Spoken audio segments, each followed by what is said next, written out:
All right, guys, welcome in and happy Friday. You're watching Unapologetic Live. Today, we're going to be reacting to some crazy, insane TikToks, which you know we are no stranger to. We can always find them on the platform. So without further ado, let's get into it.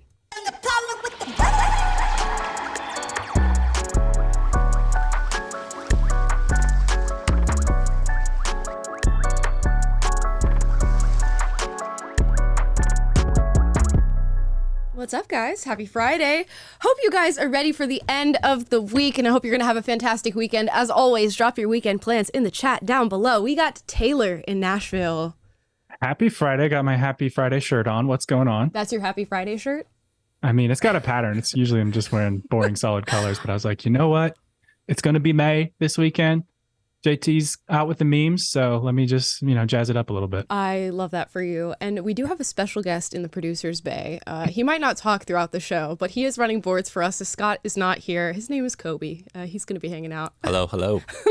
There he is. You guys get to see a glimpse of the mystery man behind the producer's bay. Today, we're going to be reacting to some fun TikToks. I thought, why not do something chill on Friday? And as I said, we are no strangers to finding really strange things on the internet. We're going to start off with a video from Whatever podcast. You guys know this podcast. I've been on this podcast, and I'm going to say I feel like I started a trend because now all of these conservative commentators are going on the Whatever podcast, and I got the worst panel. There was no crazy leftist girls on my panel, so I've been coordinating with the guy who runs this podcast to go back on it and get sort of a second wind, a second blow at this podcast because I wanted some heat. And I got there and I didn't get any heat. I drove 2 hours to be there, guys.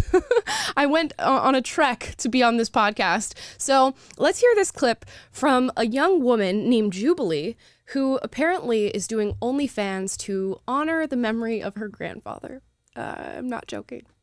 My name is Jubilee. I am 25 and I do have OnlyFans. How long you been doing that? Just about like 2 months. What got you into it? I lost my grandpa. He's very close to me. I kind of want to go with his legacy and I kind of want to do it for him. Wait a minute! You want to do OnlyFans to honor your grandfather's legacy? More Was he like a corn star or something? No, it's kind of like I've been wanting to kind of like keep his legacy going. That will be my legacy. I don't know if I just misheard you. You said that you are...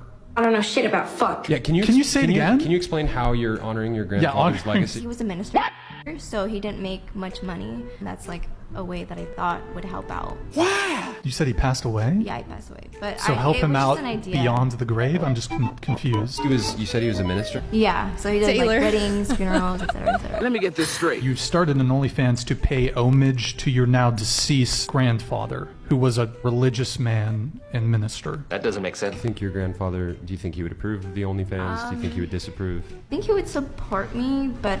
That's stupid!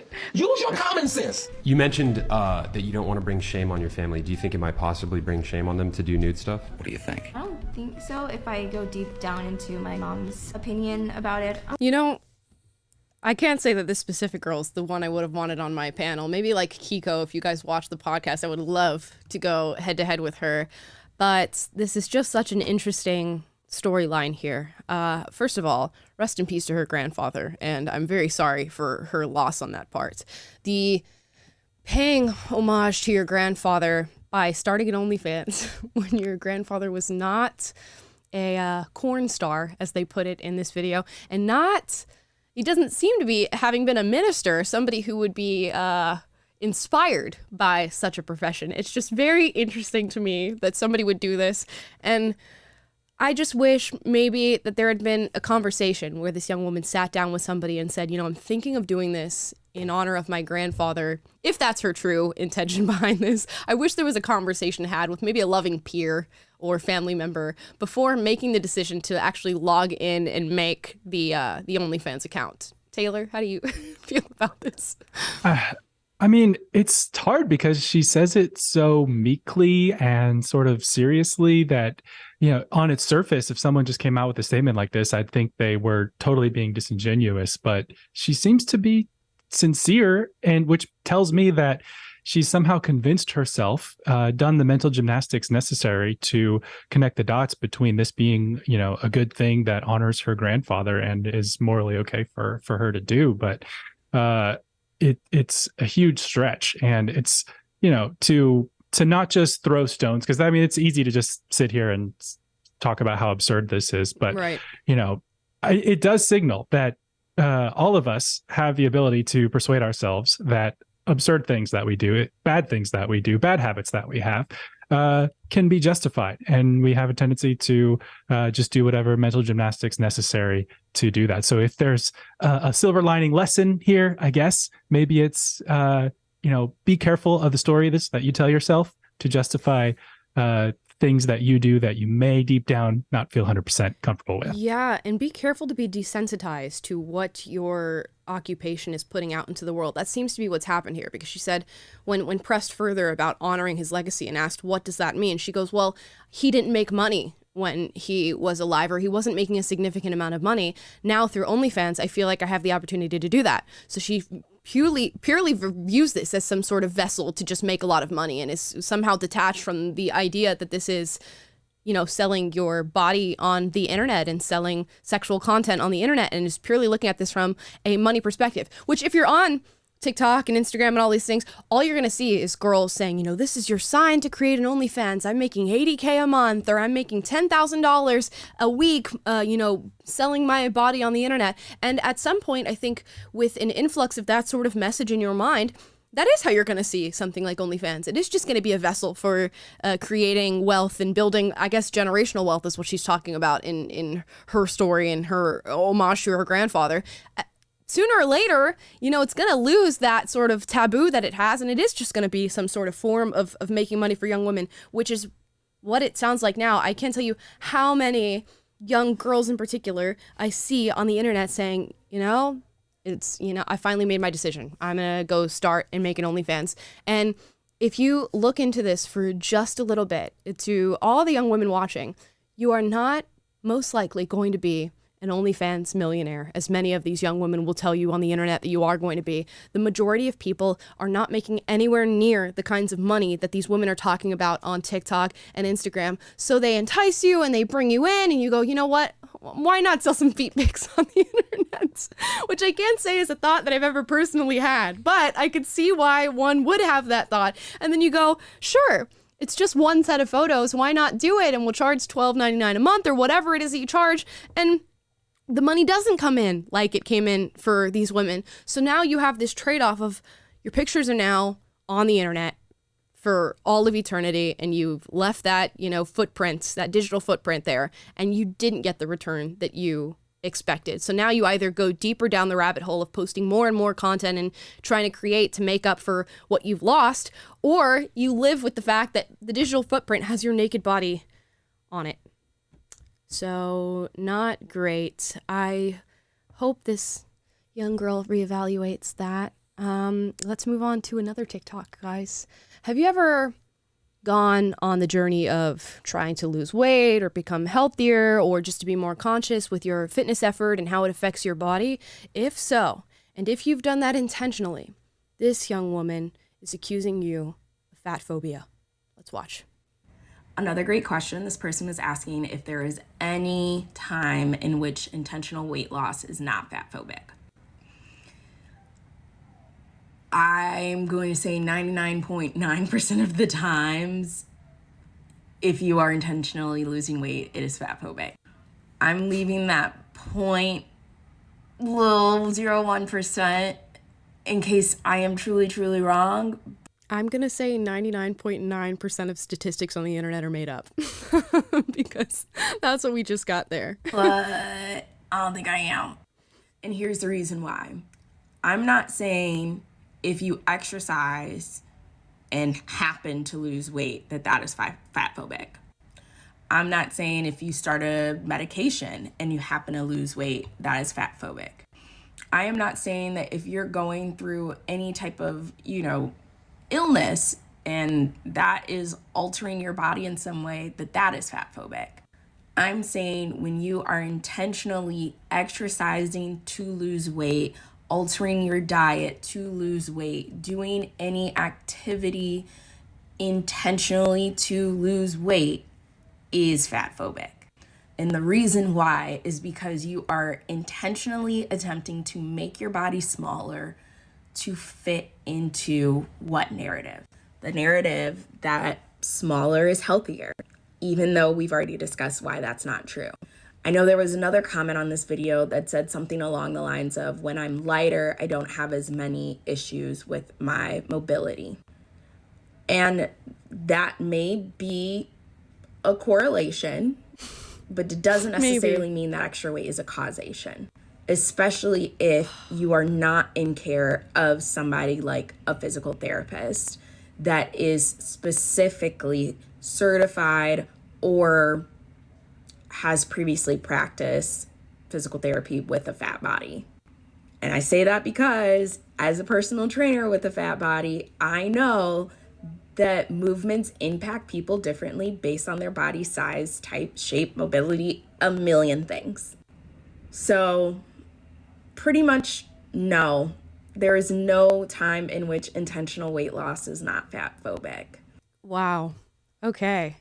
That's like a full dissertation we just got there on the subject of body positivity and fat phobia. It's just amazing to watch. This is really, you know, we obviously like to approach these things with compassion, and I can see how somebody would believe something like this.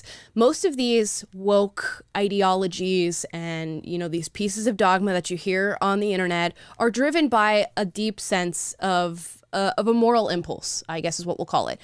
She has a moral impulse that, you know, people who are on the larger end or who are fat should not be discriminated against. They should not be held back in society from, you know, other people's judgments and all these things. And of course, that's a totally fine moral impulse to have.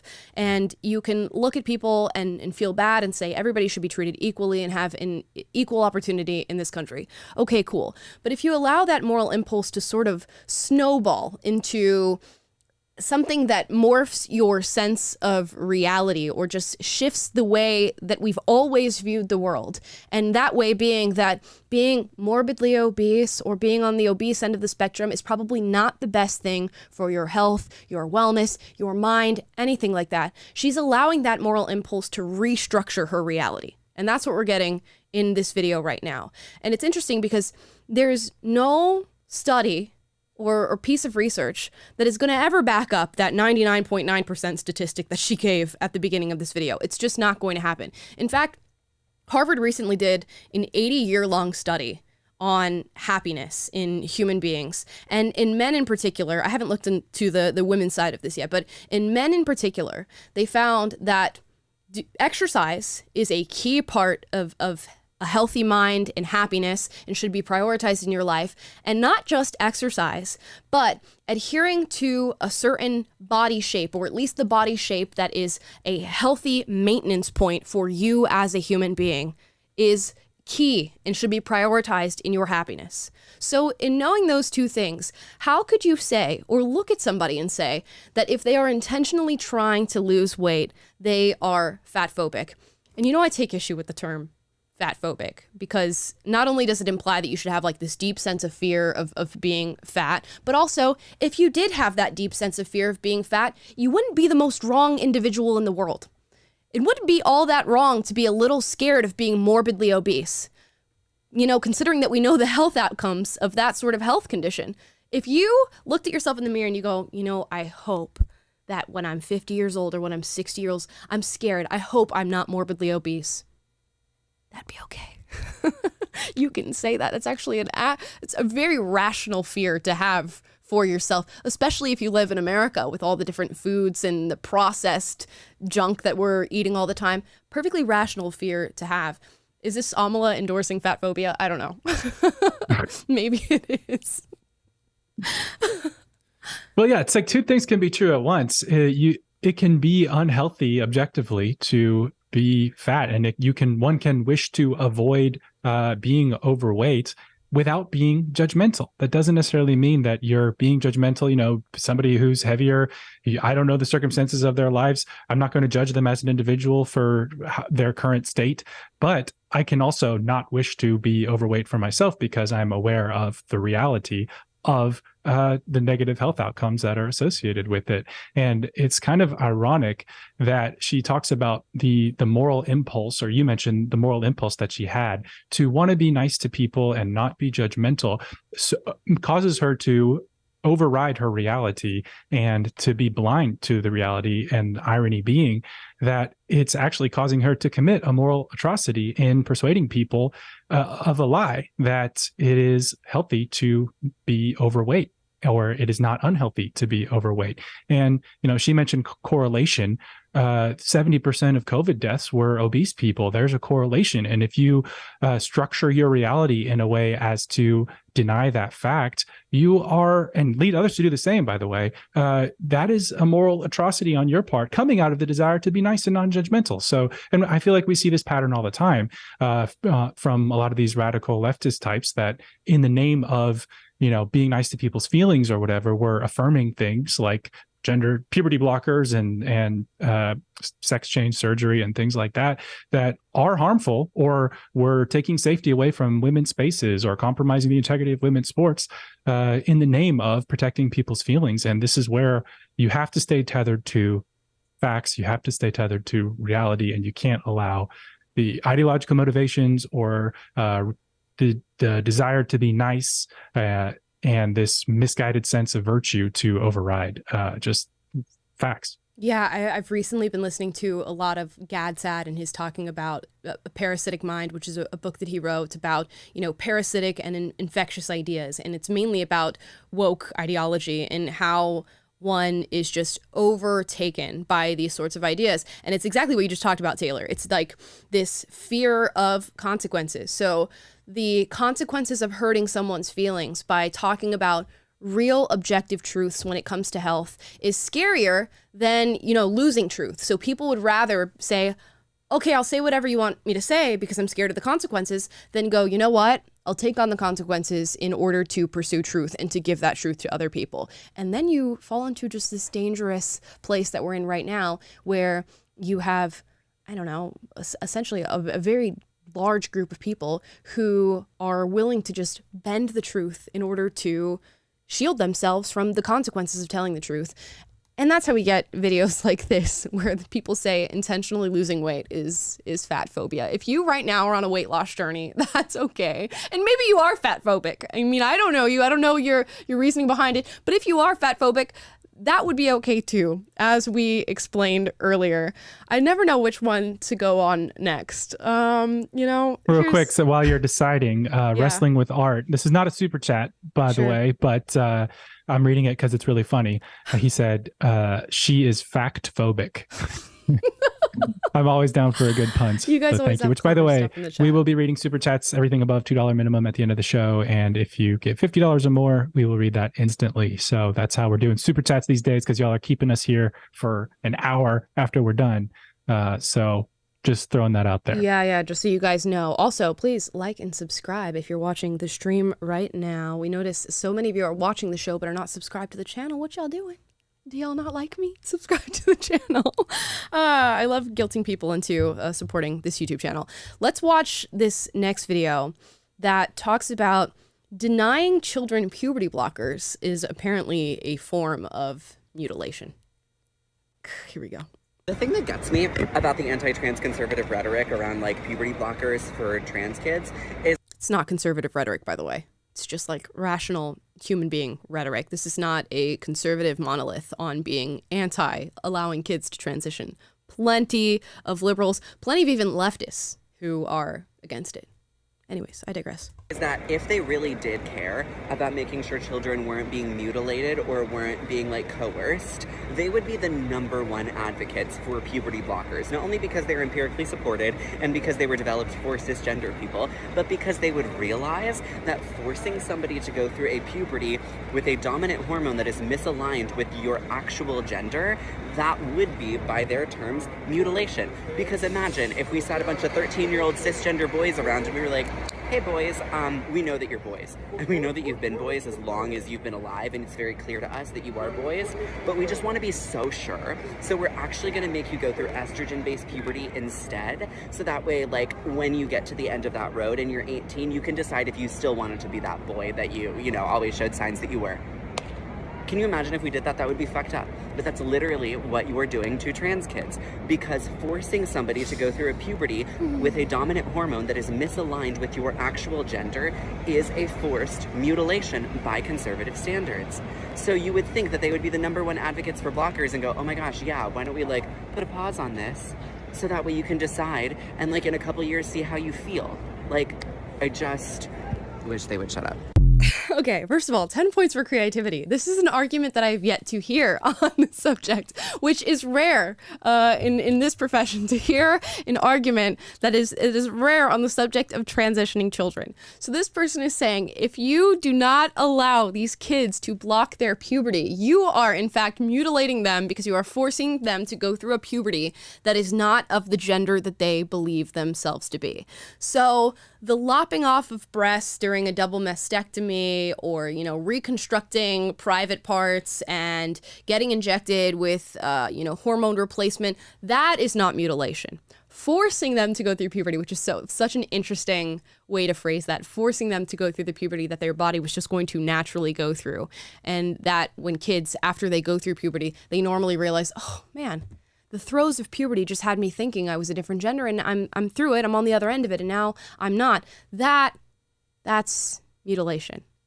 I honestly just don't even know what to say, because it seems as though this person is just turning a blind eye to what we know to be true. And as much as they're saying this is empirically proven and we have all the data to show that this is the case, there's a ton of data and research to say the exact opposite of this. Not as much as I'd like, because this is a fairly new phenomenon that young people are going through right now. But there's a ton to suggest that if you just step back, have the conversation with your kids, of course, address their discomfort, but allow them to go through the normal stages of puberty, they get to the other end and they go, oh, well, that was a roller coaster.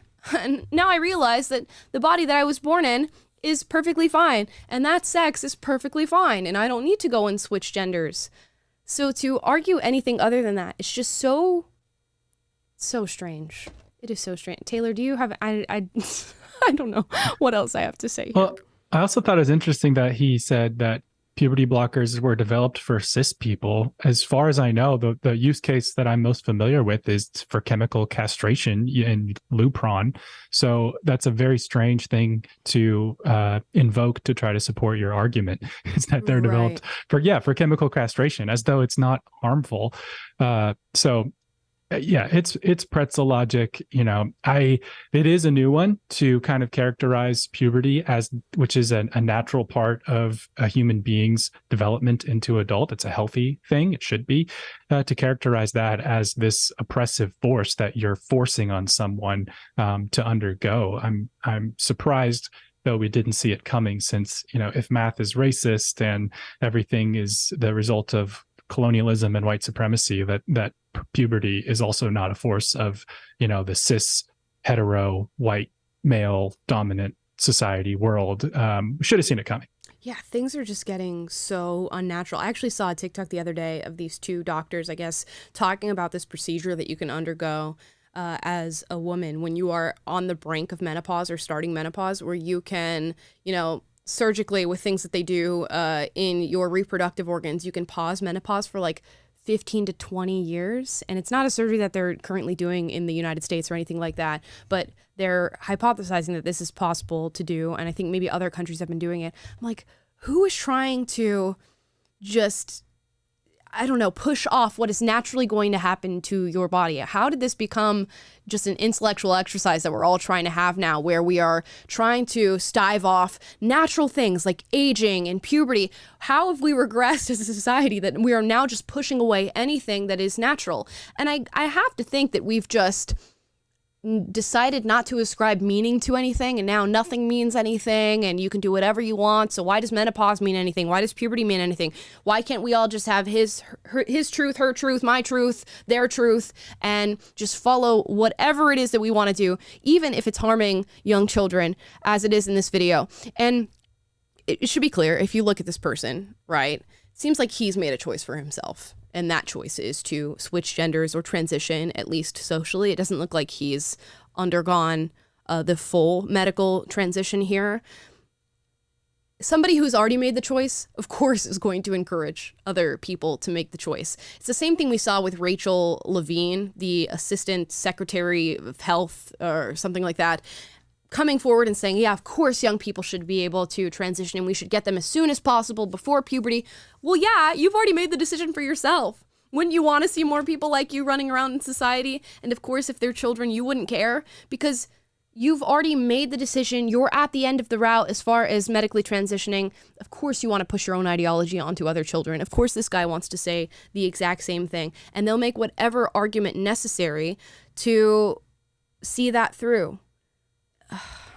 And one other thought here is also just, we've made this point before, but why are we treating the word of confused preteens who are insecure and uncomfortable in their bodies as gospel to inform a medical decision that'll affect them for the rest of their life? And I know they say, puberty blockers are just temporary. It's putting pause on that development, which I think is bunk. A lot of these people end up sterilized, and many, once you start, I think the vast majority, once you start down the path of social transition and puberty blockers, they go on to further treatments like the cross-sex hormones and surgery.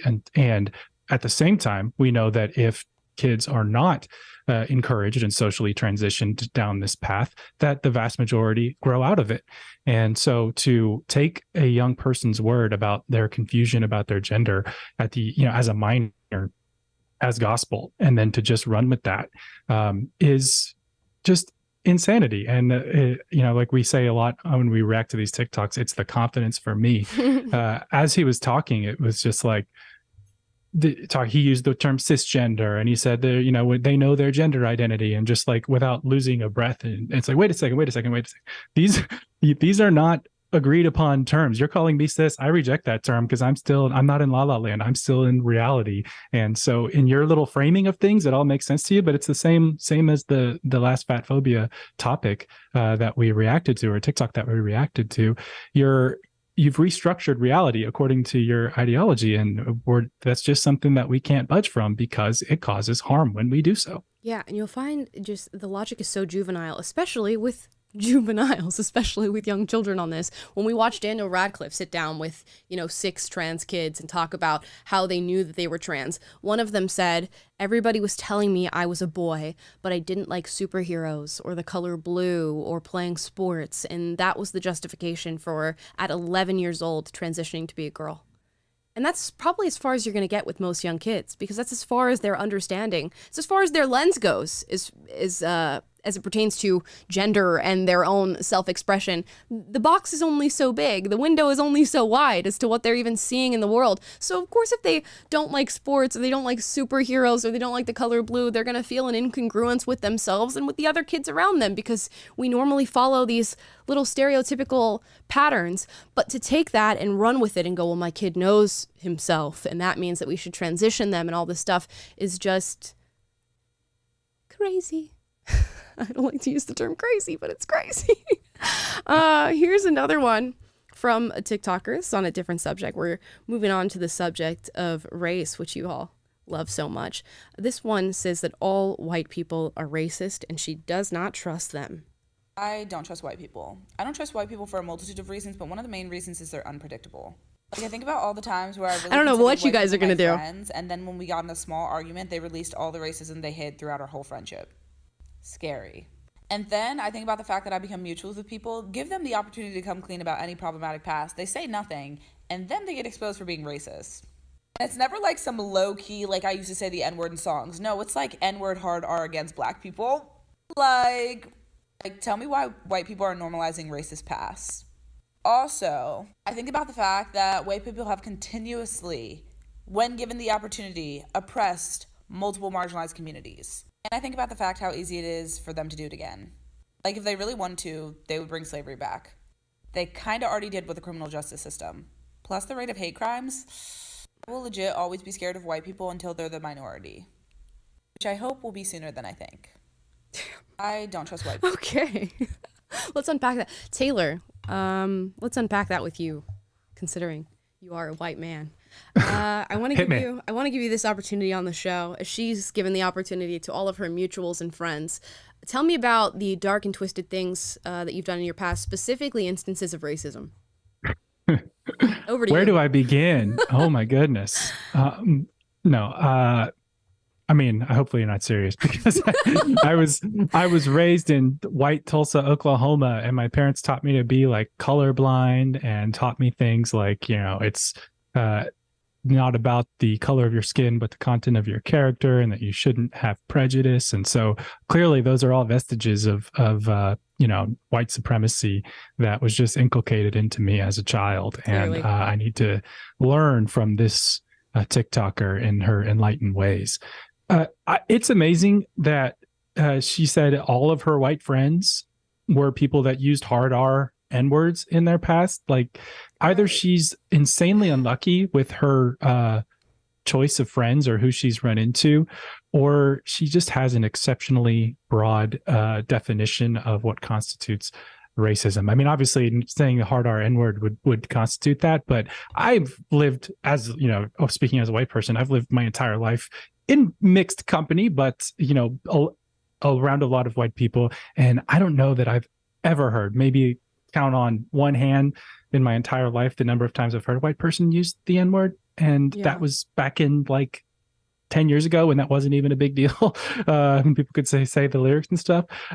So for her to just have such a high proportion of people that were racists in her book is pretty crazy. Right. I'm just like, where are you finding these people? Let alone becoming friends with them. She said, I've become friends with them, and then I would later find out that they were racist. So you're telling me that you've met a white person who goes out of their way to be friends with you, to hang out with you as a black person, and, I don't know, takes their time to shield their white supremacy while they're around you. For what purpose? I don't know. Just because they want a black friend, I guess, to use.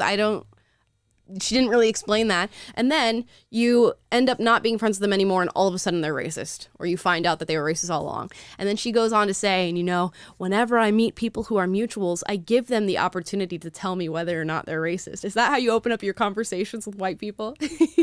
You ask them to tell you all of their racial transgressions of the past. I'm sure you're going to get really transparent answers on that one. And I'm sure everybody's going to love you if you lead with that question. It's just so strange. And then she goes on to say that white people want to bring back slavery, and they would if they could. Yet also says that white people are the majority in our society. So don't you think they would do that if they could? Don't you think they would have never, emancipated the slaves if they wanted slavery to still be around? Don't you think that white people would have never fought in the Civil War on behalf of the North if they didn't want, slavery to be abolished? Don't you think there wouldn't be a bunch of white abolitionists and civil rights activists and all these different people who are fighting on your behalf if they wanted to keep slavery alive? And again, there's just this massive separation from ourselves and people in our, of course, historic past. If you were in the same group as the enslavers in our past, guess what you would be doing? Enslaving other people. If you were the Germans in the 1930s and 40s, guess what you'd be doing, baby doll? If you were in countries in Africa right now that are still enslaving people, and you were on the side of the powerful and the privileged, think about what you might be doing.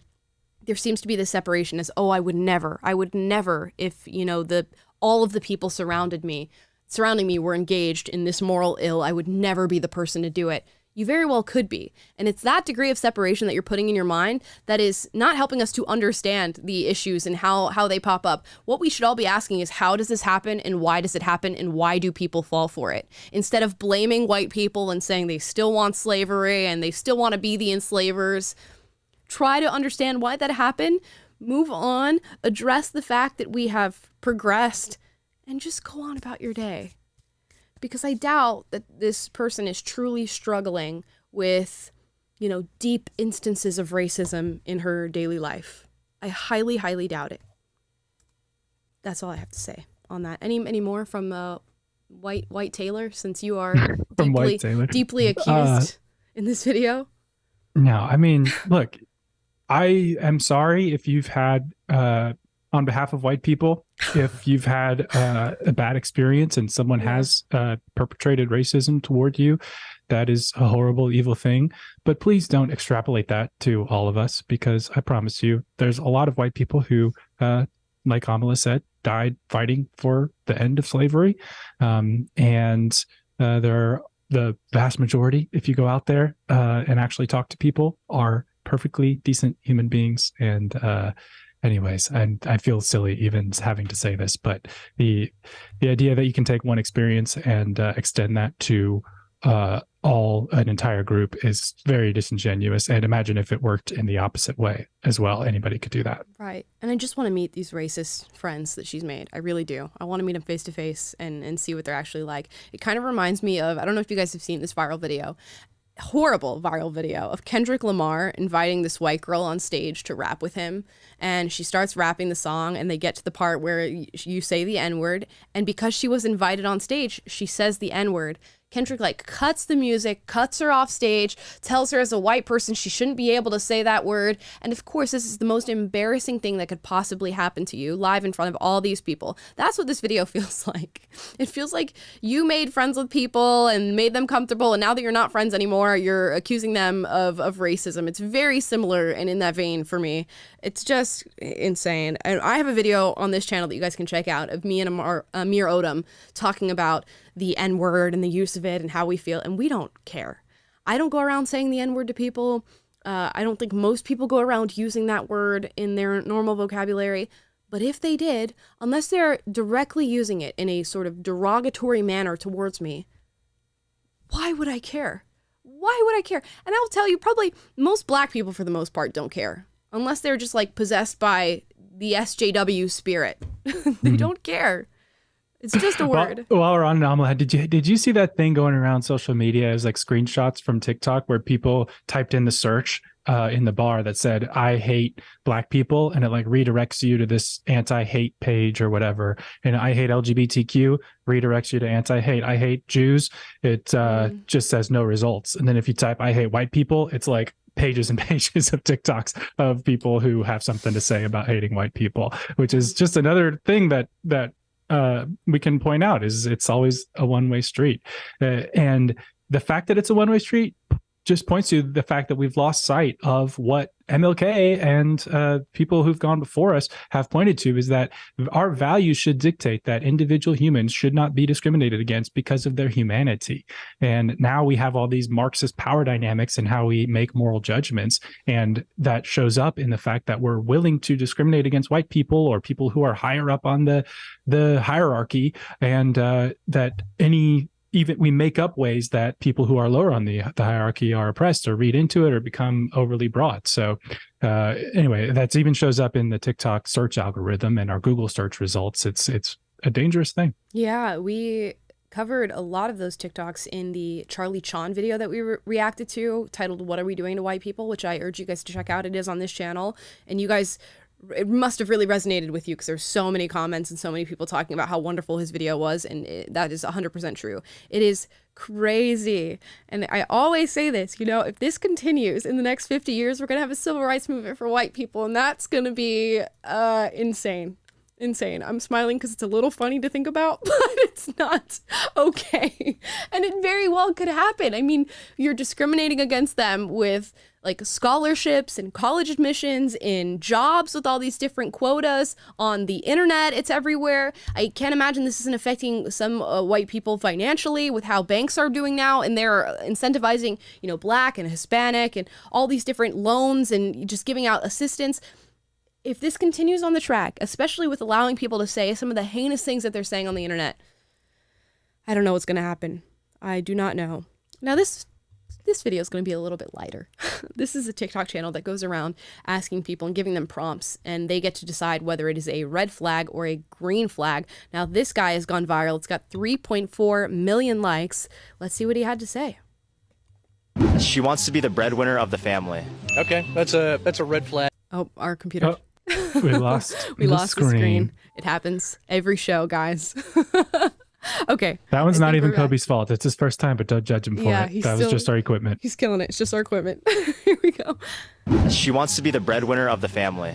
Okay, that's a red flag. Family finances are a team event, and I can appreciate, wanting to be a higher level contributor to the family's income. But if that's the only motivator behind wanting to be the breadwinner is I want to earn the most income and give the most amount of money to the family, are we looking at everything that's possible and what is best from a team perspective? When she gets married, she wants to merge your bank accounts. Oh, that's a tough one. Red flag. So I'm married, 23 years. We have a joint bank account, and that's for keeping the house and the family going, stuff for the kids. And then she has her money, and I have my money. And it makes it really easy for us to go and buy the things that we want to buy things for each other, and do it in a way that's kind of surprising. She doesn't follow JC Rodriguez on social media. That's a red flag every day of the week. When you get married, she doesn't want to change her last name. That's a green flag. That's personal preference. Makes no difference to me. I know my wife took our last name, but if she said I didn't want to take your name, that wouldn't bother me. I love her for who she is and want to spend my life with her. Can't see my face. I'm shaking my head. Yeah, you were shaking your head at that very last one. I would like to hear from the male panel that we have right now. Is the wife not taking the last name, is that a red flag for you guys? Kobe, you can answer if you'd like. I think it's kind of a red flag. Yeah. I mean, okay. It depends. Like, the type of woman who would not want to take my name is not the type of woman I would probably want to attach my life to. So that's a matter of personal preference. I don't think it's like in principle something that no woman should be allowed to do. But, I, in the same way as the breadwinner question, I would tend probably not to want to pursue a woman that has that attitude that I want to be the primary breadwinner of the home. Now, that's on a spectrum. I'm totally open. Like, there may be situational, circumstances in which that would make sense for a season or something like that. Like, it's not this rigid thing. But, as far as personal preference, I guess I'm more traditional in that sense. But I want a woman who will take my name, and I want to be the primary breadwinner of the house. I want to bear that responsibility as a man. Fair enough. How misogynistic of you. Wow. So horrifying. Kobe, do you feel the same way?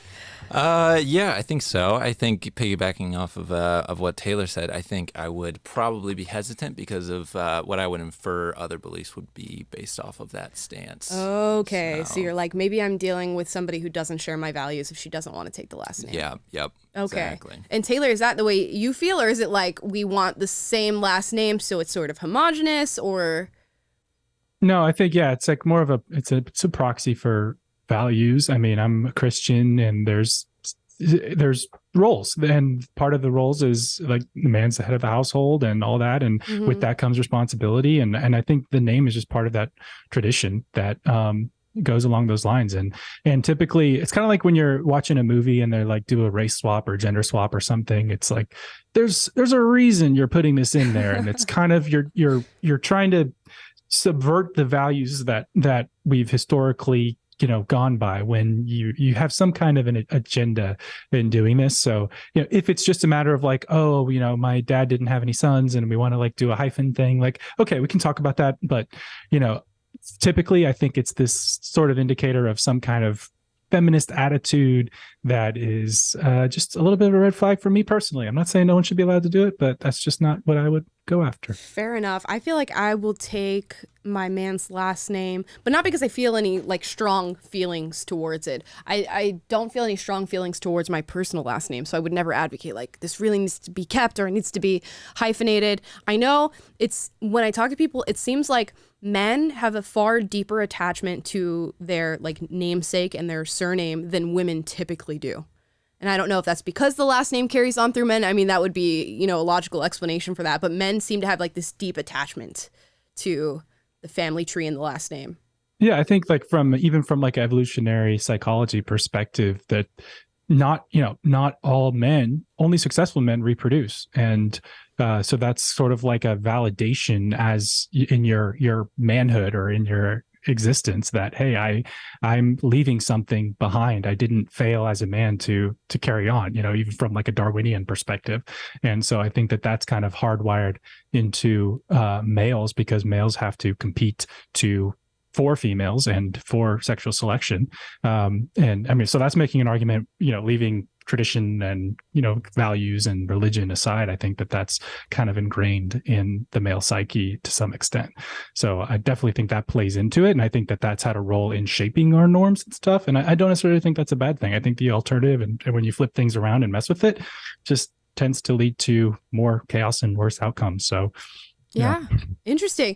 And on the breadwinner question, I asked you guys this on a community poll. Is it a red flag for a woman to want to be a breadwinner in a relationship? And 36,000 of you answered that poll, and 67% of you said no, 33% said yes. So it was a mixed bag. I don't know this was what I was expecting. I think I sort of expected it to be split down the middle on this one because times have changed, and it is fairly common for both people in a relationship to be working now. So if a woman happens to be making more money, that would just be, where we're at.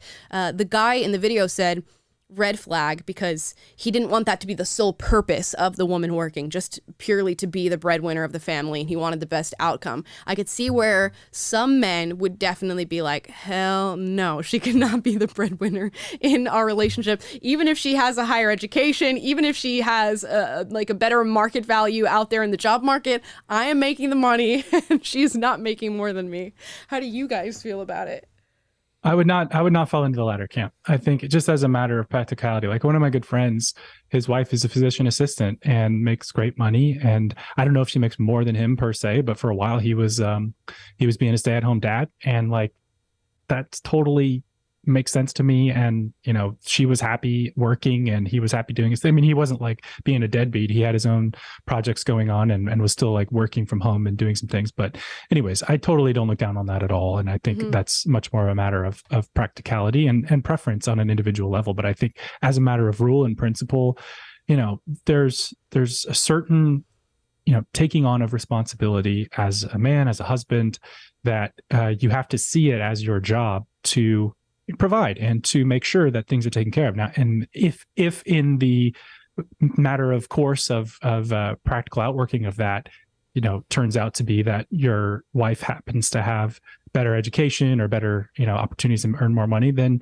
by all means in that circumstance. But I do think that the principles and just having a clear sense of roles within the household and just, the willingness to take on the responsibility and lead on the part of the man is the more important thing. But I don't think it needs to be this rigidly enforced thing. Yeah, I'd agree. Kobe, any unique thoughts on this subject? No, I don't think so. I think just, kind of agreeing with Taylor in some sense. I don't think it's like a hard and fast rule. I think that it would just be, my wife has a master's. I don't have a master's. So the reality is at some point she's probably going to make more than me. I'm okay with that. But we've also had the conversation when we do end up having kids that she wants to stay home. And I would love to be able to provide that opportunity for her to stay home, raise the kids. What a rarity. And, so. Is it rare? Okay. You can also speak to this. Is that a feeling that most men you think feel in today's day and age? Most men feel like, I want to find a woman to be able to provide for financially, or do most men not feel that way anymore?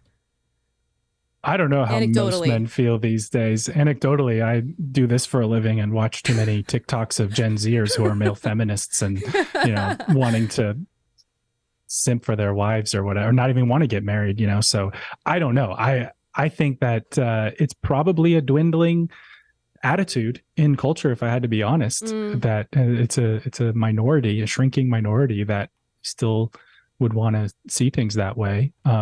So yeah, I don't know. Okay. And any male friends on your part feel the same way, different way?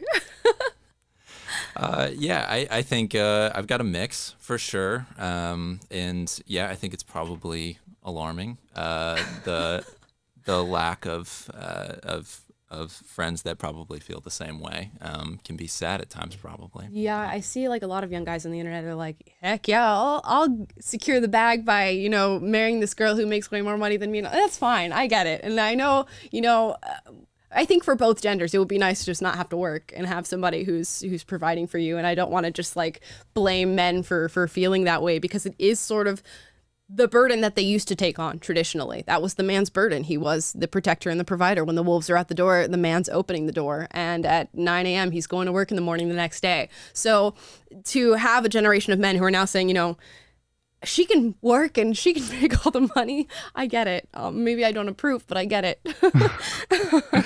I'm thinking right now of that movie, Don't Worry, Darling, that we reacted to. Yeah. And how in the male fantasy, they are still going off to work every day, working hard and doing jobs to provide for their family. And then they come home. And the way the movie cast that is as this oppressive, you know, patriarchal structure and norms that the women have to be subjugated to. And to the degree that it is something where women are not allowed to make choices for themselves to not choose that lifestyle, then yeah, that is, you know, oppressive in that sense. And they should be free to choose the lifestyles that they want. But at the same time, let's be honest, how bad is that to have someone whose whole life mission is to go out and provide for you and make it so you don't have to work and have a safe place to call your home and can raise the kids and be provided for?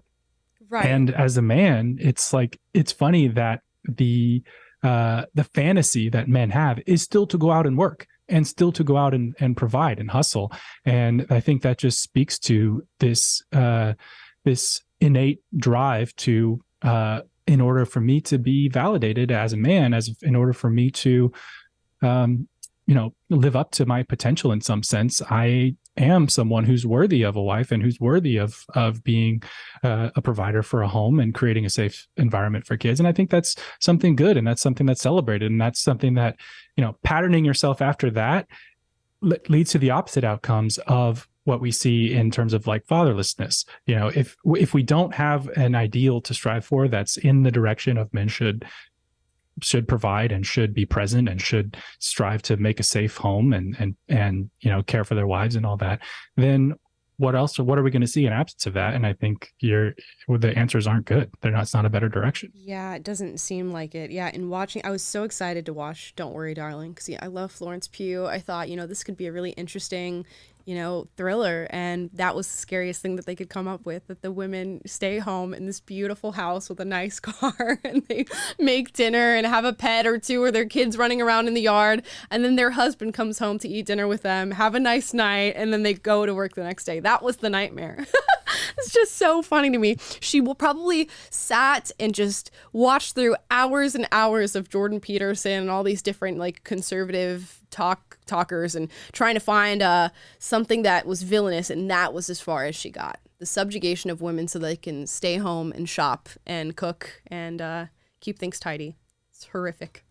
She didn't listen to enough Jordan Peterson, I guess. Chaos. It's chaos. Guys, we're going to get into super chats. So I'll have Taylor pull those up so we can read through them today.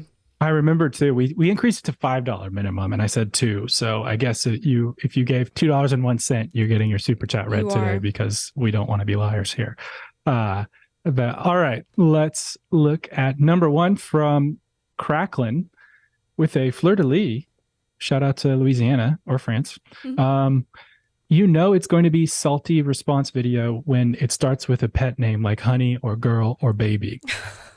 I don't know which one of those that they're referring to. There's a few. I think there was one that some like a trans person made a hate video of mine and said like, honey, I don't think you know what you're saying here. You always know. Honey, sweetie, sweetheart. The condescension. Yep, every time. Anne Young, no message, but gave 10 Great British pounds. Thank you very much for that. We appreciate that. Savannah Askew says, our society's moral compass is so skewed now. Did you do that because your name is Askew? Come on now. Come on. We love the clever fans out here. Yeah, well done. Seeing some hope for turnaround through shows like yours. P.S. Taylor, check out the waterfalls in Tennessee. Oh, I didn't know Tennessee may had have waterfalls. to do that.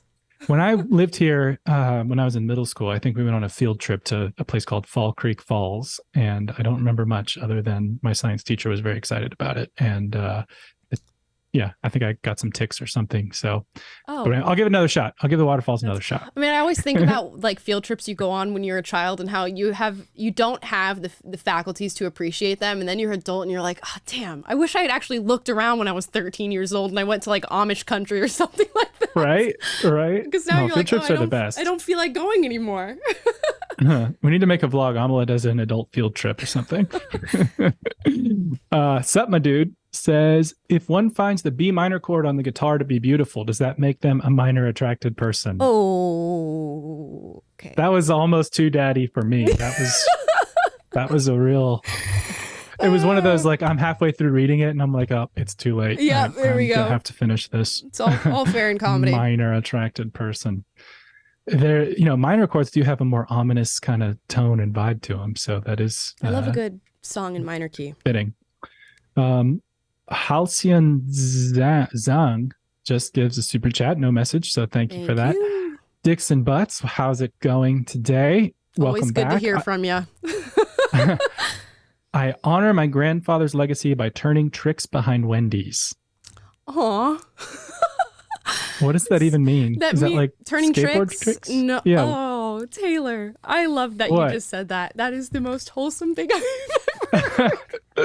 I'm a missionary kid. It's basically pimping out women. That's what that means. Turning tricks. Lord. Answer my ears. Cubby, did you know that?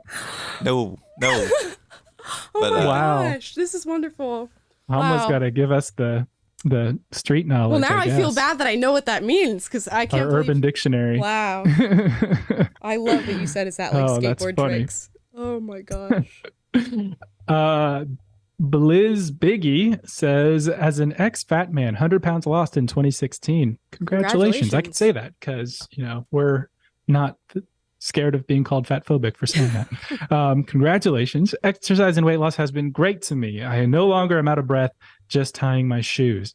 If being healthy makes me fat phobic, then so be it. See, it'll change your health. It really will. Yeah, not being able to tie your shoes without losing your breath, that'll make you fat phobic real fast. Yeah, put on that David Goggins. What is that Spotify account you listen to, Taylor? That you make fun of me? Akira the Dawn. I love it. Telling I love it. Motivational. It's like motivational music that it's Akira the Dawn, and I mean it's like David Goggins and Joe Rogan, Jocko Willink saying hardcore stuff to a beat, and it'll get you motivated. So if you're working out, go check that out. Biff Biff Biff says, "Fats don't care about your feelings." You guys always put clever. You guys are stuff in on your it super today. chats. You really are. Play on words. Wow. And I don't know what the exchange rate is right now, but that was a $4.99 Great British Pound super chat. So that may have sneaked in under Love my that. nose. That's So perfect. I gotta check the exchange rates before We I might read as well these just things read them all I'm today. doing. I know. I'm just kidding. I said $2. So Dana Johnson, 36-year-old female, former liberal, now more conservative. Love the show and can relate to how perspectives change and where we came from. Appreciate you. Oh, thank you. I always love to hear from former liberals because you guys were just like me, and now you're hanging out listening to this. That's amazing. Thank you so much. Yeah, we're doing something right if people like you are finding us. So thank you.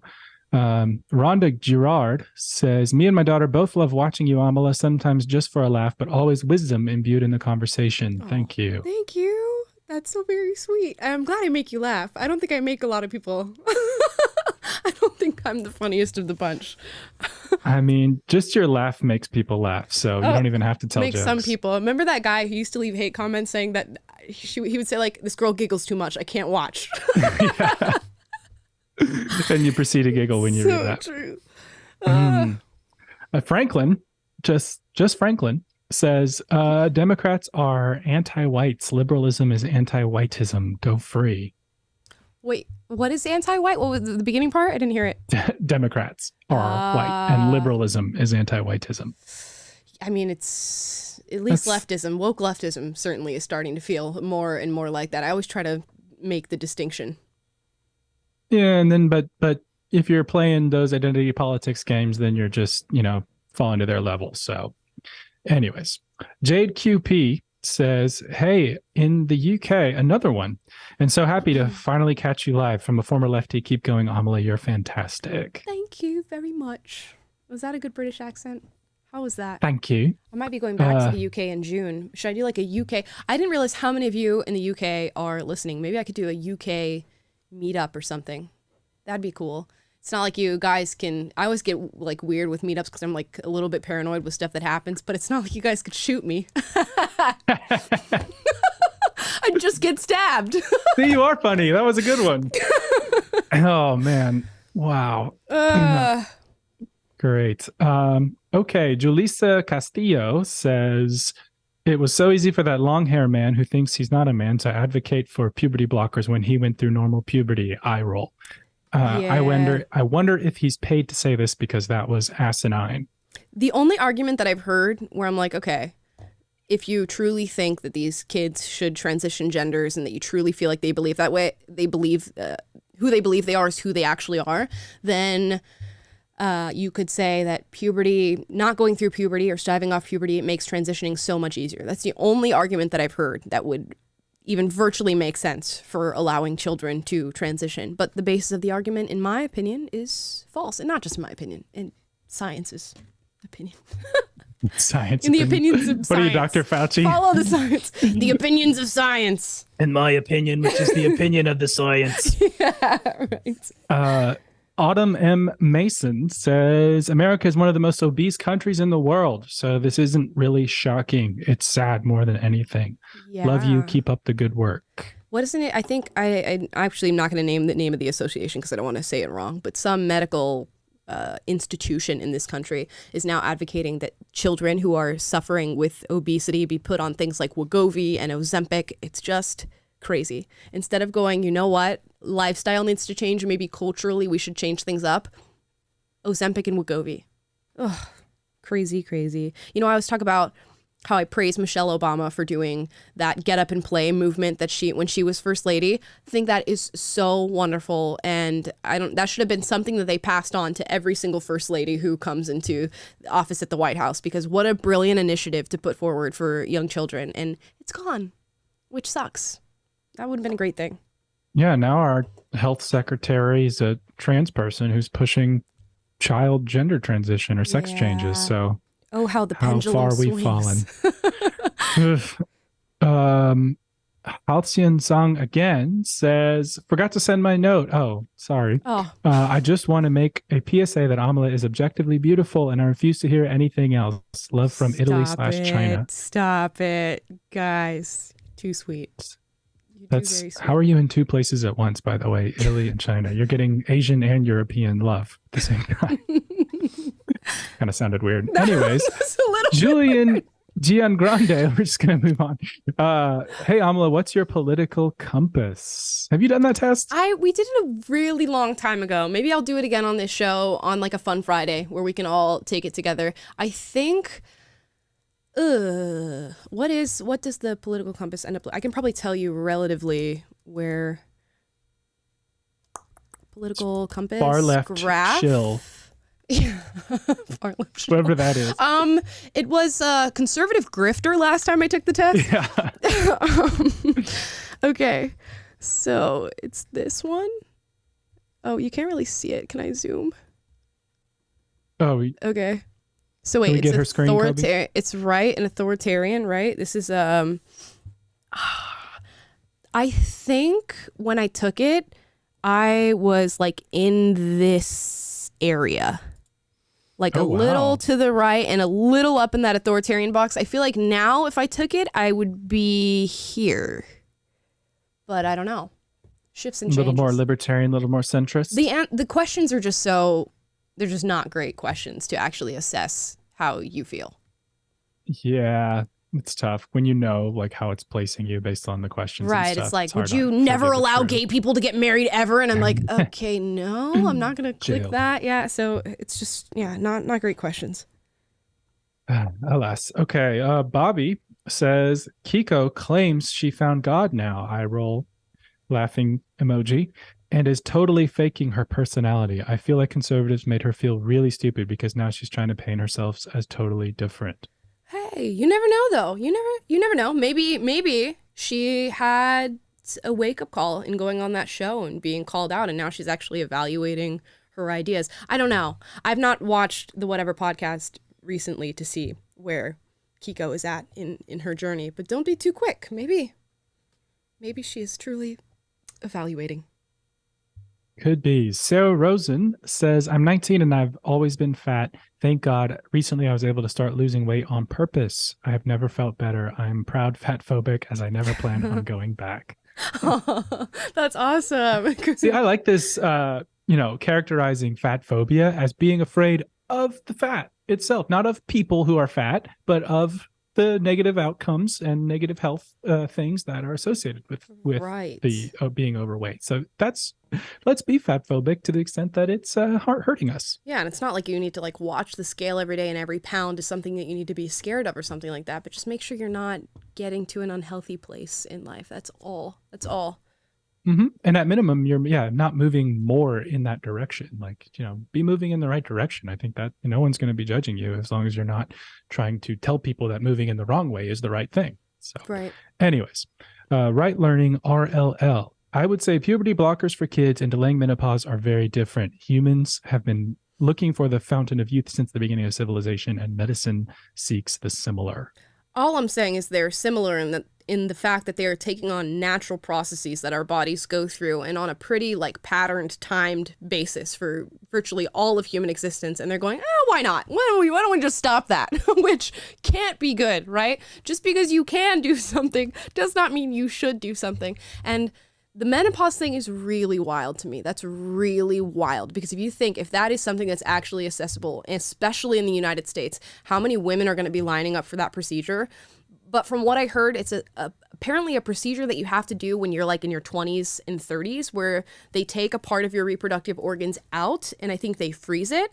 And when you hit the age where menopause starts for you, they put in that part that they've taken out, and it extends the pause on your menopause, apparently. And I don't know. I didn't read into the efficacy of this procedure or whether or not it's being done. They were just talking about the possibility of it being something offered in the United States. And scary. I don't know. To me, that's scary. And I can't think that that's normal, natural, or anything that we should be doing. But that's just me. Glad I'm a boy. That's all I got to say about that. Teresa Cross says, I didn't like pink, loved to climb trees, was a total tomboy, and I've always been a girl, now a woman. Ridiculous. Dude, I was a tomboy too, and I was totally geeky, nerdy, weird-looking kid. If I was growing up right now, I would totally be transitioning to be a boy, especially with how, with how I grew up. Y'all know. I probably would be transitioning in some way, shape, or form, probably like socially. Oh, gosh. What would your boy name be? What would my boy name be? Amal is a really hard one to like put into male, like a male. I can't even think of a male name that starts with like We'll workshop it. Jamal. Jamala. We'll work on it. We'll work on that. Put it in the chat if any ideas for Amal's boy name. Aislinn says they're saying white people are inherently racist just for existing. Meanwhile, they're being racist against white people just for existing. Liberals confuse me so much for so many reasons. It's very confusing, isn't it? I have nothing to say other than that. Yep. That's confusing. It doesn't make sense, does it? But then they make you feel crazy. It's like you're being gaslit. They make you feel crazy for thinking that does not make sense. Biff, Biff, Biff. More Great British Pounds, thank you, says, thank you so much for what you guys do. Thank you for supporting the show. You guys have put Armando, Aubergine. That's not... Aubergine. Come on now. Amalo, Amar. Armando, Amish, Amar. Okay, Amar's pretty good. Amir. Amir. Yeah, like Amir Odom. Yeah. We know an Amir. Good answers, guys. We'll keep working on it. Not great, but good. Just good. Passable. CGen says, Amala, your knowledge and experience continues to amaze. I'm constantly learning from you. Thank you, former liberal here. I have to know because I cannot figure out what is your intro jingle saying. We get a super chat for this every single show. The intro is saying Young Apollo with the, and again, we didn't make this intro song. We got it off of Epidemic Sound. We just got it off of some guy who makes, music that you can license or whatever. It says Young Apollo with the, and then it goes into the beat. I think that's what it says. I'm not even sure that that's what our That's intro our music best says. guess. Young Apollo with the dum, I dum, love that you dum. guys are like sitting at home thinking that there's some like deep message in the intro music, and we paid like 99 cents to get it. Yeah. For this show. Yeah, if you play it backwards, it says Dennis Prager is awesome. Joelle Ellis says, just got married and I didn't take my husband's last name. We both have same values and it didn't mean anything about how I felt of him. I don't feel it's fair that only the male's name carries on. I mean, I think that's fair. I'm not totally like, oh my gosh, I would totally disagree with that. But I don't know. It's so funny though, because so let's think about this, right? If you're a woman who's saying, and this speaks nothing to your marriage, I'm sure your marriage is going to be successful. You're on the same page of things. That's wonderful. That's great. But you say, I want to pass on my last name. Your last name is a man's last name. So you're not technically like your last name is the last name of another man. So you are just, I mean, it might be your like bloodline's last name, but it still is the last name of a man. It's still patriarchal. Oh, that's true. In a sense, if that's the way. Also, there's people who like hyphenate your names, right? And they like go hyphen. But how long can you keep doing that for? Like, imagine you hyphenate your kids' names and then he's like, no, I want to hyphenate my name when I marry a man. And then you have 3 hyphen names. And then the next woman's like, I want to hyphenate my name because I want representation in this marriage. And then you have like a person with 16 names. I'm just saying, choose one name. It can be the woman's name or the man's name. I forget how it works in like Latin cultures, but they do something different with whose names they keep and stuff. But we got a $51 super chat, so I have to read that now. Let's do it. Skipping ahead, no diggity 24/7 for the precious innocence of the crew. Loved it, and I'm still laughing. Thank you, Taylor. Warms the heart. Thank you for all you do. Thank you. Yes, I love that you didn't know what turning tricks is. Turning tricks? Turning tricks at the Wendy's or whatever it was. Oh my god. Behind the Wendy's, yeah. You guys are gonna corrupt Taylor. Skateboarding? Oh man. Yeah, I know. My having to watch these TikToks and things, I'm getting my innocence corrupted on a daily basis.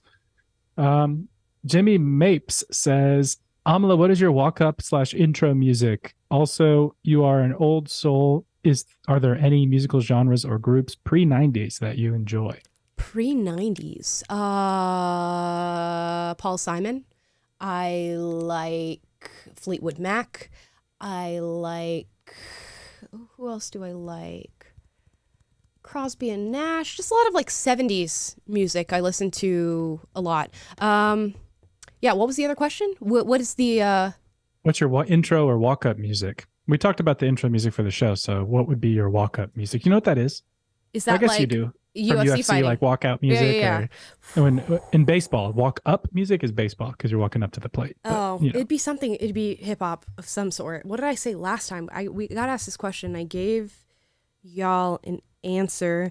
It'll constantly change. Let me look through my Spotify real quick. While she looks that up, Biff, I don't know if I missed this, but thank you for your super chat. You said thank you so much for what you guys do, so thank you. It's very sweet. Right now, it would be Conceited by Flo Milli. I will pick a female rapper for my walkout music just to, represent. It's Conceited by Flo Milli. It's got a good beat. If I was gonna walk out and fight somebody or do something like that, I would need a good song because your girl is not, she's not stacked in that department. Let's see, Let the Bodies Hit the Floor would be your walkout music. Oh gosh, horrible. I don't like hardcore metal like that. I can't. Stephen Barker, thank you for your super chat. No message. Robert Kiefner says, as a gay man, my ex and I were both adamant at working and providing. I think it's biological instinct. If I were a stay-at-home husband, I could also do housework and yard work, etc. So it's still practical. Yeah, I think it's just, if you have the means, one should set aside time to be with the children in whatever your relationship, structure is. Somebody should be home with kids if you can manage that. Unfortunately, it's becoming the reality that most families are not able to manage that, which is sad. But yeah. No. Jennifer Domingo gives what is PHP currency? I'm always fascinated by the currencies here. Is that like Philippines maybe? It says, hello, Amala, Taylor, and team. It is nice to hear from people with your perspectives. Hope more people would listen to you. Sending love from the Philippines. Oh, she said it right Thank you. there. Yeah, Philippine Good peso. guess. Good job, Taylor. Thank you, Jennifer. Tulia Taminin just gives super chat. Thank you for that. No message. Jeff Raidmaker. What is the hard R N word? Is there a second N word now or the hard R clarification is needed? Appreciate y'all. Oh, well, that's... Yeah, right. Well, let me tell you what the hard R N word is. Stream has been banned. Yeah. What is he saying? Is there a distinction that needs to be made between and Is this a serious? Yeah. Is this? I don't know if we're being trolled here, but you know what the word is. Sound it y'all. out. You know what the word is. Same word, different ending. But yeah, I think that actually, I will say how you end that word probably does have a direct correlation to probably how you feel about it signals that intent. demographic of people. It does signal intent a little bit. I think we're aware. Sebastian Morgan, having been born the year of the dragon, I simply wanted to compliment you on the tattoo, Amala. Thank you. You guys like Haku? Funny story, not really funny story. This morning I was doing a news interview, so I'm wearing this outfit, right?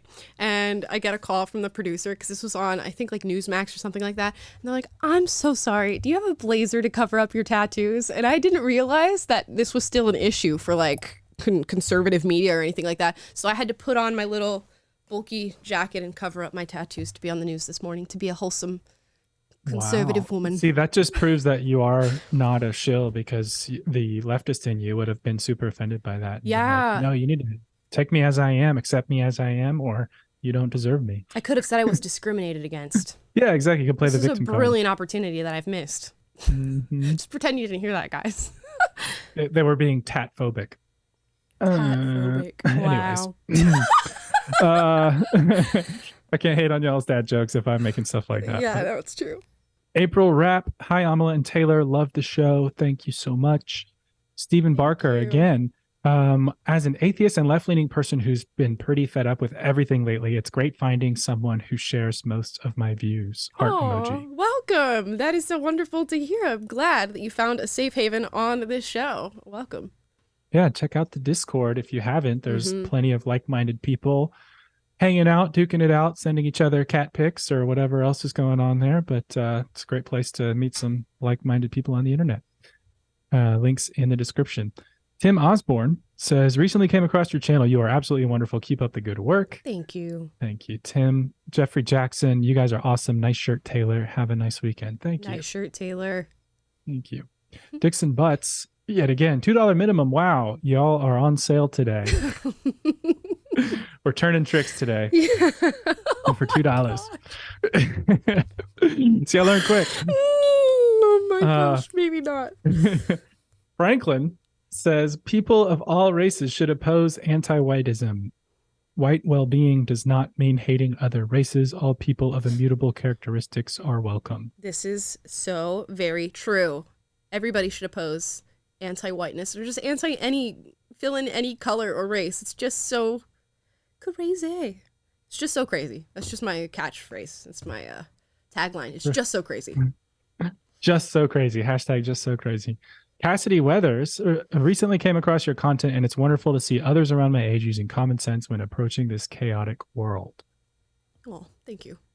Thank you. And let's see, there's a couple more. No diggity, we got you. British Birdie. I love your show. Glad there are some reasonable young people on this site. Thank you. Wow, the UK came out in force today. Usually it's Finland. I know. Recently. I did go back and look at the analytics, and you said that, what, 50 or 60% of our audience is in the US and everybody else is outside the US. Yeah, something like that. I think only like 55%, which is crazy. Do you guys get fed up that we only talk about stuff that's happening in the US? Or is that just interesting to you guys? Are you just coming to us to get your pulse on the United States? Yeah, we got to be a little less, US centric, I guess. A little more worldly. Mm-hmm. Molly, I saw your comment that we missed yours, but I'm not seeing it in my little feed here. So I'm apologize. But if you send it again, not like the money again, but put it in there and we'll put it in the chat Yeah, I'll put try it to in the read chat. I'll try to look for it as well. Not a Rice super and- chat. Oh, go ahead. Yeah, no super chat. Special deal for you, $1. Rice and Spice says, speaking up for women, I love and respect your show. Thank you. Ben Ford says, have you seen the beef between Candace Owens and Steven Crowder? If you have, what's your take? You know, I was trying to avoid this. Yeah, I'm surprised we made it this far. Honestly. I know. I have seen it. I will say we don't have all of the information from both parties. And, you know, I think Candace is maybe commenting on this because her name was brought up by Steven Crowder. So, I mean, if you're going to bring somebody into this conversation and bring somebody into your drama, she has every right to respond. So that's what's happening right now. It's not looking good for Louder with Crowder. It's all I will say. It's tough. Yeah, that's what I'm going to say. Let's see. User Rick says Amala for president. We need to do the math so we can figure out when you're eligible. It's like, what, 13 years from now? I would be the worst president. Yeah, 13 years from now. I would not be a good president, guys. I'm sorry. Just that attitude proves you deserve it. Jeff Raidmaker says, sorry I was being serious about the hard R question. Never heard the hard R description before to describe ER versus A. Oh. I'm sorry that I characterized you as a troll. You just for asking an innocent question. Yeah, no. If anyone knows about not being innocent and not knowing things, it should be me. With the A, right? So just a brief little crash course on the N word. With the A, it's more friendly. You know, my A, you know, you could say that back and forth. I don't recommend you say it back and forth, but you could say it back and forth, and that would be just a more friendly colloquialism. If you use the ER at the end of the word, you're going back to the old 1800s, and you don't want to refer to anybody with the ER. Just wouldn't recommend it. Or unless you have a death wish, then by all means. I just thought of in Rush Hour when Jackie Chan says the N-word to the guy at the bar, and you guys probably don't know, I've but not that's one of my seen the favorite. Rush Hour. I've not He's seen like, it. "What's up, mate?" And then he starts a whole bar fight because the guy did not like that. But anyways, Greg Gage Turquoise says, it would be interesting to see you have a conversation with Lucas Botkin from T-Rex Arms, considering you believe in some firearm restrictions and he is aligned with all gun laws or infringements. T-Rex Arms. All gun laws are infringements. So he's like, get those automatic weapons out there, brother. I should be able to have whatever the government has. I don't know that he has a Southern accent, so I apologize that I've just given that to him. But that is very interesting. I would love to hear that argument. I really would. I'll check him out. T-Rex Arms. I put that in my browser. Another instant read from Robert Kiefner. Thank you. Thank you, Robert. Hello from Florida. Query for you. You're in Florida. Are you British? He's saying, hello, I've got a query for you. If I identify as filthy rich, will I automatically become wealthy? I can't get enough of your channel. You all are amazing and stay groovy. You're definitely British. Stay groovy. Yeah. Austin Powers. Or from the 70s. If I identify as filthy rich, will I automatically become wealthy? You know, if you believe it, it must be true. You say the lie enough times, it becomes truth. You'll be wealthy in mindset. You know, in your delusion. And if you're delusionally wealthy, aren't you just really wealthy? I mean, in today's world, your inner reality and inner feelings supersede biology. They supersede reality as we know it. So this is really a deeper philosophical question. If one truly believed himself to be wealthy, would he actually be wealthy? I mean, not physically or tangibly, but you might actually be. Wealthy in spirit. We'll give you that at least. Chloe Cagle says, love Studio Ghibli. My favorite is Howl's Moving Castle. It is also so refreshing to hear a conservative option nowadays, maybe opinion nowadays, especially at a college setting. My favorite is also Howl's Moving Castle. Even though I have Haku on my arm, Howl's Moving Castle is my all-time favorite. Also, shout out to Princess Mononoke and, of course, Spirited Away. All of his films are amazing, and I am always amazed. A lot of people know who Hayao Miyazaki is, but if you do not know who he is and you have like HBO Max or something like that, watch all of his films. Fantastic. I'll watch those when you watch Lord of the Rings. You know, I feel like when you talk about that, I like, this is how Amala feels when I talk about Lord of the Rings. I honestly am I've tried to watch Lord of the Rings. I did not get very far. but I will attempt again. I will. Just because you and Scott love it so much. Kobe, are you a Lord of the Rings fan? Yes, big Lord of the Rings fan. Why do I keep falling but also Studio Ghibli fan. So oh my gosh. Bridging the gap. Yep. Scott, you're fired. Wow. Okay. That's awesome. I got to step up my game, I guess. Gianluca Crepa says, a hug from Brazil. Abraço, Juliana. Muito obrigado por estar aqui hoje. See? I sent a hug back and said thank you. Gosh, Taylor the polyglot. Rice and Spice says, also I'm a big fan. Have you guys heard of the Wisconsin school cover-up on the 14-year-olds versus 18-year-old trans person? With the shower thing?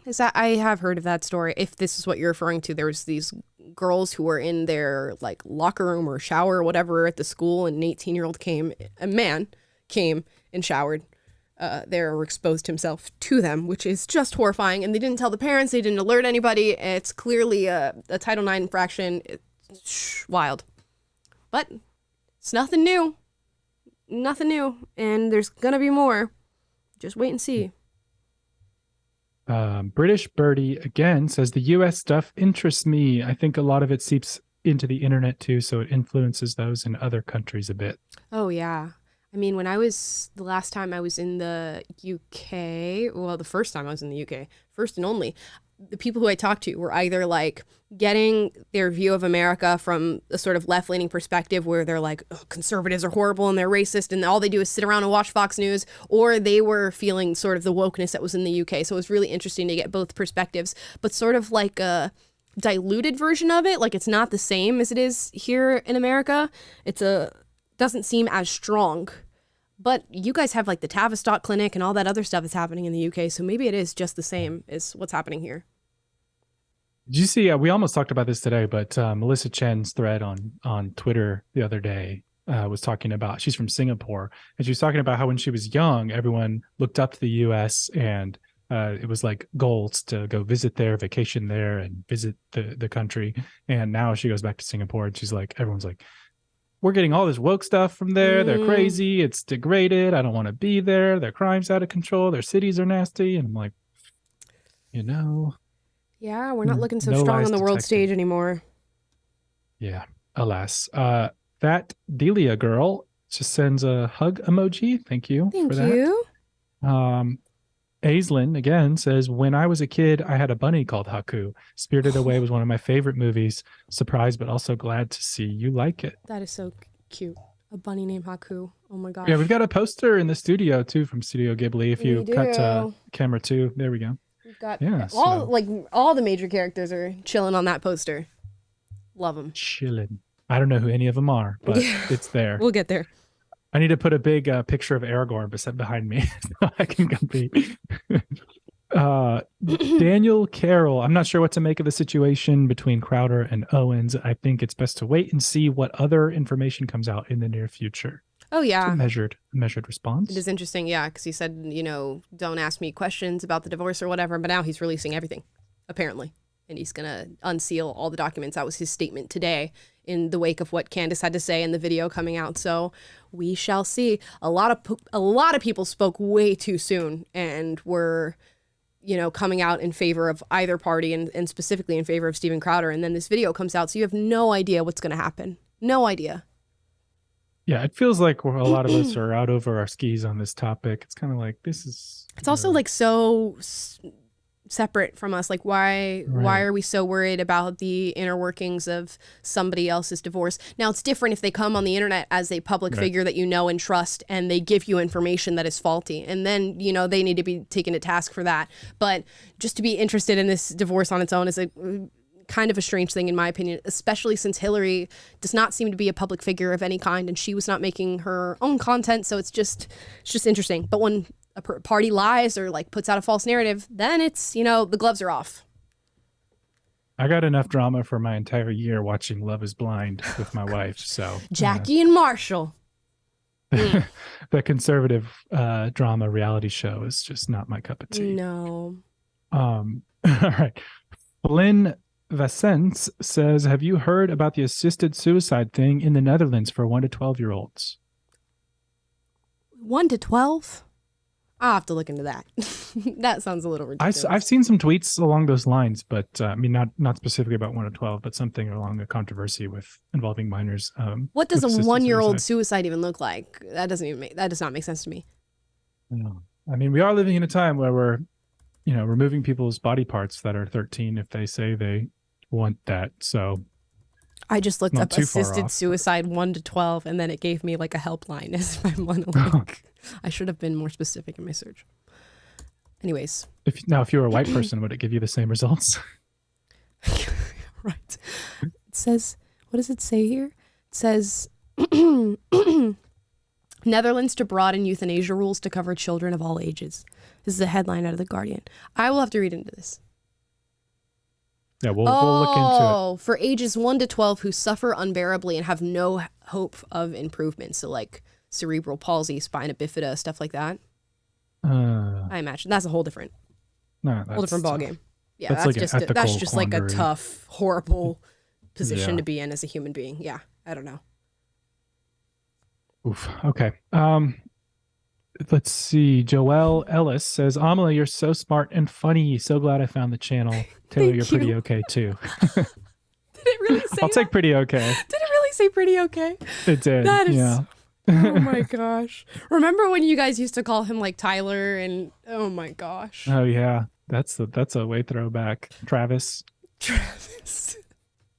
When we first started on the old show, I did not have a camera on me, but my voice would be on all the time. And then it was like a whole, we need a Taylor reveal. Right. Yeah. Let's see. Flynn Vicente again. Also keep up the great work. All of you. I always listen to your podcast. Thank you, Flynn.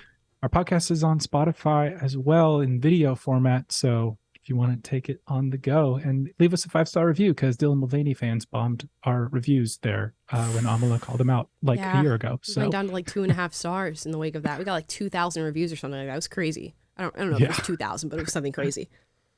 All haters, too. It's not fun. So it helped dig us out of the hole. We're leveling up. I think we're like back up to like over 4 stars now. But Sebastian Morgan, favorite celebrity meeting you've ever had, Amala? Mine would be when Tone Lock asked if I'd ever thought about being a rapper after reading my poetry. I don't know that I've ever met a celebrity. Nothing comes to mind, so I must not have had any notable celebrity meetings. I will say Maddie Healy of the 1975 followed me on Instagram and then deactivated his Instagram. So tragic. So that sucked. But that was a great moment, considering that's been my favorite band since I don't even know how old I was. So yeah, that was a good one. I saw the guy who plays Roy in The Office at a Sweetgreens one time, and didn't say anything, but I saw him. So but you, for the longest time, you complained that you never had any LA celebrity sightings. And then I saw Roy from The Office, so that remedied all of it. I saw Toby at the local happy hour bar that I used to go to. Yeah, Toby from The Office. And you saw Toby Maguire, didn't you? Oh yeah, Bungalow. So you're seeing all the Santa Monica. Tobys. Yep, I saw April Ludgate from Parks and Rec at Dinosaur Coffee in Silver Lake, and just all of the things. Yeah, that's all I got. I've not had like a major. Sorry, Roy. You don't get out much. It's fine. It's true. Kobe, have you had any celebrity sightings in LA? Not LA, but I actually met Ewan McGregor in a coffee shop in Bartlesville, Oklahoma, where I grew up. So I've seen more celebrities in Bartlesville, Oklahoma than LA so far, but I'm only 2 weeks in. So yeah. What are the odds? Yeah. Wow. You'll appreciate this, Kobe. I worked as a PA one time, got super randomly roped into a movie that was filming in Bartlesville, Oklahoma, and was working as a PA on set. And John Rhys Davies, who played Gimli in Lord of the Rings, was the star in that film. So that was kind of crazy to see. That's incredible. In Oklahoma, of all places. I think it's cheaper to film there. I think that's why there's so many movies out there. Cheap and beautiful. Yeah, that's very kind of you, Amala, to give Flyover Country the benefit of the doubt. It's kind of like rock, Great Plains, not much going on topographically, but it's all right. We love it though. I love Oklahoma. Okay, Nicodemus, 1984. I keep thinking we're at the end and there's just more pop up. So we're almost done. Though. We're almost done. Nikki Amos 1984. Hello, can we expect another Tomb Raider training session like the one you did with Cameron Haynes? Cheers to you and your team. Okay, guys, here's my idea, right? Okay, I'm thinking another day in the life. This one, instead of Cam Haynes, we're going to do a UFC fighter, okay? You can leave your recommendations down below. I have a couple in mind already, and one of whom follows me on Instagram. It's sort of active on my page, so I feel like that'll be an easy ask of that person in particular. But if you guys have any other suggestions, I know many of you are probably going to say Colby Covington, since, you know, he's pretty openly conservative. But yeah, I would love to do a day in the life of a UFC fighter. That would be money. I would love to do that. And hopefully on a day that they're actually fighting. So that is the goal for the next day in the life. We're up in the ante. Of course, we also want to do like Jocko or David Goggins or something like that. Something insane. I would not survive David Goggins. After the 5-mile run we did with Cam Haynes. On a mountain. 5 miles doesn't sound so bad on a flat ground, but dude, yeah. The amount of soreness I was experiencing the day after that, it was just unbelievable. And he did not play around. He did not play around. Yeah, if you guys haven't seen that, it's on the channel. So go back a couple of weeks. It's on the videos tab, and it's Day in the Life of Cameron Haynes, or Becoming the Ultimate Predator with Cameron Haynes, or something like that. So go check it out. Also, you guys overwhelmingly voted that I should redo the UFC video, and now I have to, because now Israel Adesanya has come out calling Dracus du Plessis a cracker on video in a podcast after hard he R? said with the hard R, not a cracker, a cracker with the hard R in his video over Dracus du Plessis saying that he would be an African champion, which is insane to me. So we're gonna redo the video. I'm not gonna call the continent a nation anymore in the second video, and we're gonna get that back out, because that blew my mind. So needless to say, the day in the life will not be a day in the life of Israel Adesanya, because it's racist. So that's cool. Lord knows I couldn't go as the cameraman. Flynn again says, you guys are still getting a bunch of super chats. Are you sure $5 is enough to slow us down? LOL. Apparently not. This is like your third $5 one today. So we gotta squeeze some more money out of you guys, I guess. I don't know how else, or I don't know. We'll figure it out. We'll figure out a way to do it that's not us sounding like we're asking you for more money. We're just trying to keep the show at a, timely, it's supply and demand. It's capitalism. What can we say? I know. I'm bored says, have you heard of the murder of Junko Ferrata? No. Is that like an anime or something, or is that a serious story? That sounds ominous. I don't know how to spell that, but meantime, Tulia Taminen says, love from Finland, ex-leftist feminist. Great to have you. Thank you for watching. Thank you. The murder of Junko Ferrata is an actual case. Not heard of it, but it was in 1989. So I'll have to look into that. Not heard of it. Okay. That Delia girl forgot my message with my sticker. Oh, sorry. As a former leftist, 32, and never listened to podcasts before or had Twitter, here I am getting unwoke. Notifications on so I don't miss your live again. That's so funny. We have a documentary that's going to be coming out soon, and I think I can kind of clue you guys in and say that it's going to be called Unwoke Inc. So that'll be coming out, and it's about alternatives to woke corporations. So it'll be coming out very soon, hopefully in a few weeks or a month or so. Not sure. Yep, and we hear all the time that people don't get notifications when we go live. So just remember, we're live 3 p.m. Pacific, Monday, Wednesday, Friday, 6 p.m. Eastern in the U.S.